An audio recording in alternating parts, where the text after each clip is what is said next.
মাফ করে দাও আল্লাহ, কবরবাসী গুলোকে মাফ করে দাও আল্লাহ। কিছুদিন আগে অল্প দিনের ব্যবধানে আল্লাহ মোহাম্মদ আলী সাহেব আল ইসলাম ভাই মাসুম বাচ্চা জুয়েল তোমার ডাকে সারা দিয়ে কবরবাসী আল্লাহ তোমার দরবারে ফরিয়াদ আমরা বেঁচে আছি সেই জন্য মাফি আসতে পারছি আজকে তোমার কি আসতে পারবে যারা কবরবাসী আল্লাহ তুমি তাদেরকে মাফ করে দিও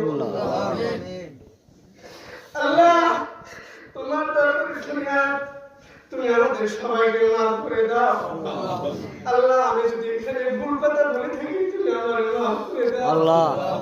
আল্লাহ আমার আব্বা দুনিয়া নাই আল্লাহ, তুমি আব্বার কবরটা জান্নাতের বাগান বানায় দাও আল্লাহ। এখানে কার বাবা আছে বাবা নাই,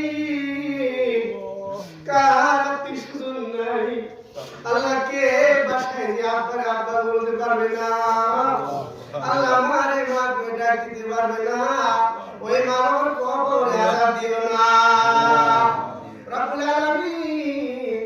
তুমি আমাদের আব্বার কবরগুলো জান্নাতের বাগান বানায় দাও রব্বিরহামহুমা কামা রাব্বায়ানি সগীরা।